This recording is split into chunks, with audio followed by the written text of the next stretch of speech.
आज्ञाएं मानना परमेश्वर को जानना होता है।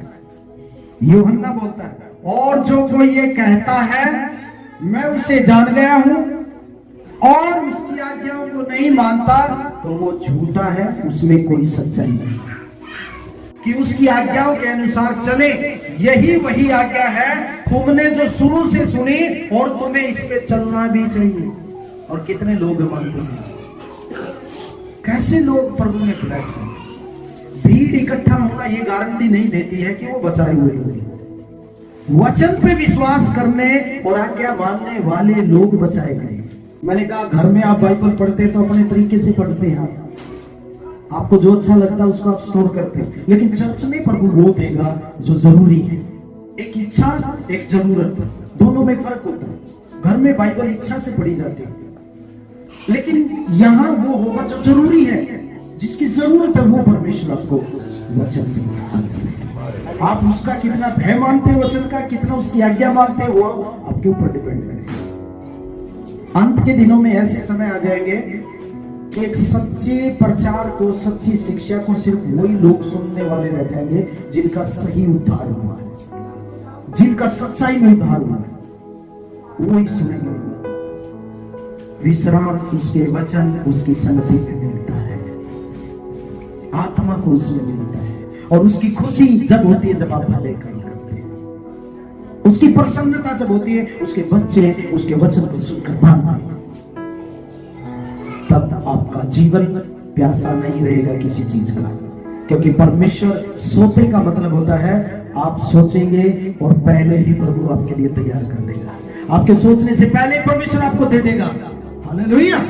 आपको गिड़गिड़ाना नहीं पड़ेगा, प्रभु मर गया मेरे पास ये नहीं है, प्रभु कहेगा पहले ही तैयार है। तू पश्चाताप कर और विश्वास कर। ऐसा करने से परमेश्वर प्रसन्न होगा। ये उसकी आज्ञा है कि हम उस पर विश्वास करें। हालेलुया। एक व्यवस्थापक यीशु मसीह को परखने के लिए पूछता है। आज्ञा हमारे विश्वास को परखती है कि हम कितने विश्वासी हैं, उतनी ही आज्ञाओं में चलते हैं। इसलिए दी गई आज्ञाएं भय मानने के लिए दी गई है, प्रेम में बने रहने के लिए दी गई है, और आशीष पाने के लिए दी गई है। अच्छा, यहाँ पे यीशु क्या कहता है फिर? तो कहता है अपनी सारी बुद्धि, अपने सारे मन, अपने सारे प्राण, मतलब अपनी सारी ताकत से क्या कर? प्रभु से प्रेम कर। तेरे धर्म के काम मैंने चीथड़ों के समान मेरे सामने हैं। हालेलुया। तो फिर क्या करें, क्या काम ना करें प्रभु के लिए? क्या कहना चाहता है, मैं एक बार फिर पढ़ता हूं। तो भी ये जानकर कि मनुष्य व्यवस्था के कामों से नहीं, कौन से काम? व्यवस्था के कामों से। यानी कि यदि काम नहीं करना है तो व्यवस्था का काम नहीं करना है। और व्यवस्था क्या थी? व्यवस्था थी यीशु मसीह के आने से पहले जब पाप क्षमा करवाना होता था तो बलिदान किए जाते थे, वेदी के ऊपर बलिदान किए जाते थे, पशुओं को मार कर वेदी पे चढ़ाया जाता था ताकि उनके क्या हो जाए? पाप क्षमा हो जाए। हालेलुया। और अभी यीशु मसीह आ गया है। कौन आ गया? यीशु आ गया है। अब हमारे ऊपर अनुग्रह आ गया है। अब हमें कौन से काम नहीं करने और कौन से करने हैं उनको एक समझ लेते हैं, इसलिए काम नहीं करते। व्यवस्था के काम, यानी कि हमें अब पशु बलिदान नहीं करना है। जो व्यवस्था का काम बाहर किया जाता था पाप क्षमा के लिए, त्योहार ठहराए थे, रीति रिवाज ठहराए थे, पर्व मनाए जाते थे, बलिदान किए जाते थे, बलियां दी जाती थी, वो सारा यीशु ने पूरा कर दिया वो काम। आज क्या कर रहा है? हे मेरे प्रिय बाल को, खाली जीभ से ही नहीं हाथों से भी काम करना। मेरे प्रिय भाई बहनों, काम के लिए मना नहीं। बहुत लोग इस बात को गलत सीख के आलसी हो जाते हैं, क्योंकि यहाँ पे जो लोग थे वो अभी भी बहुत विश्वास नहीं करते थे यीशु पे। वो अपनी परंपराओं पे, अपने पुराने रीति रिवाज पे ही उस पे चल के वो बलिदान चढ़ाते थे। इसलिए पौलुस उन लोगों के विषय में इस बात को बोलता है। पौलुस किस लिए बोलता है? उन लोगों को सिखाने के लिए जो व्यवस्था पे चले हुए थे। याकूब उसको सिखाता जो नए विश्वासी, कर्म वो नए विश्वासी के लिए बोलता है। यूहन्ना नए विश्वासी के लिए बोलता है कि हमें प्रभु के लिए काम करना चाहिए। ये मना इसलिए कर रहा है क्योंकि लोग अभी भी बलिदान चढ़ा रहे थे, यीशु का विश्वास नहीं कर रहे थे। व्यवस्था पे ध्यान नहीं देना है। आज्ञावाज भी क्या आज्ञा है? मुख्य आज्ञा जो मूसा को पर्वत पे दी गई थी, वो व्यवस्था एक आत्मिक धार्मिक थी, और उस व्यवस्था को निभाने के लिए परमेश्वर ने बाहरी व्यवस्था दी थी जो बलिदान चढ़ाया जाता था। वो जो व्यवस्था आत्मिक थी, आज्ञा ये, वो अगर टूट गई तो बलिदान चढ़ाओ, पहले ये सिस्टम था। आज वो आज्ञा टूट गई तो पश्चाताप करो, बस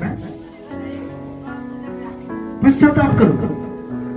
जितने लोग पश्चाताप करते हैं उनके स्वभाव में प्रभु हल्का करता है, उनको अंदर से साफ करता है। जो पहले बाहर से पशु चढ़ाकर बलिदान करके रीति रिवाज, त्योहार, झोपड़ी के पर्व, फलाना पर्व, ये पूरा बिजी लगता था प्रभु उनको, पूरा साल उनको नहीं सांस लेने देता। लेकिन आज आप आराम से जीते हैं क्योंकि यीशु ने वो सारा क्रूस उठा दिया है। हालेलुया। वो सारा बलिदान यीशु ने पूरा कर दिया। हमें तो छोटे छोटे काम करना है, संगति में आना है, रजामंद रहना है।